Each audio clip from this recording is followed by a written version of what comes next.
Is that a bird or a butterfly? In pictures, the Sunbittern looks like an Aztec butterfly. But when he comes to life, he doesn't flit. He oozes. Most of the time, his riveting patterns are furled up, and the only hint you get of his striking design is the stripes bracketing those red eyes, and the occasional teaser. When those wings are closed, he's just a ho-hum blue-gray, well camouflaged even when he's out in the open, and after all, he's only about 1.5 feet tall, so it would be easy to overlook him among the boulders. Whoever named him thought he was a heron, thus the name Sunbittern. Bitterns are a type of heron. He's shorter than most herons and has more of a horizontal body, but he still looks like a heron, even wiggles his tush like they do. But he isn't one. All herons, egrets, and bitterns belong to the family Ardeidae, and he's not part of the clan.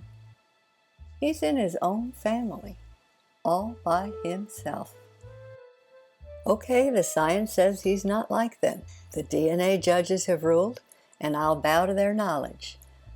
But I would also point out that this not heron moves with all the grace of one, whatever scientific category he's in. He has feet like theirs, with 3 toes pointed forward, and in back, 1 opposable toe like our thumb. Feet like that can grip like a hand and snug themselves onto rocks like Velcro. But they're also flexible enough to cooperate with the mud, keeping him balanced in the muck, but not bogged down as he searches for cockroaches, lizards, and toads, tossing leaves and blades of grass aside to uncover them. Occasionally he stalks fish and crabs, but he's small enough to survive mostly on spiders, tadpoles, water beetles, shrimp, and frogs. Those talented feet are augmented by perfect balance, so rock steady that his idea of taking a load off is to lounge on one skinny leg. Steady as a parked car. Except that he likes to frequent fast-moving mountain streams, his behavior is downright heronish. Oh, and he has one more unheronly habit: displaying those spectacular wings. The dazzling sunburst markings could have inspired some of the Aztec and Mayan artists of 1,000 years ago.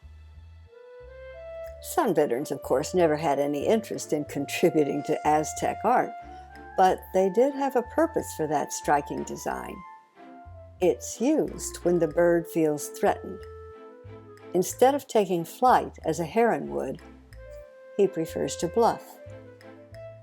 If you came wading around a bend in a creek and suddenly this whooshed into the air in front of you, you'd be momentarily stunned. For the first second or two, you'd be trying to figure out what monster with eyes that big could be staring at you.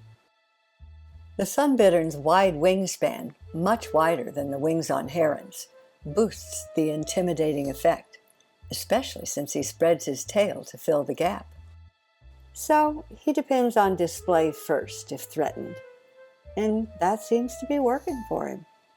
From Guatemala down through most of Brazil, he's found in neotropical forests with open understories and streams, anywhere from lowlands up to 3,000 feet of elevation. I filmed this particular knot heron in the foothills of eastern Costa Rica near a lodge called Rancho Naturalista.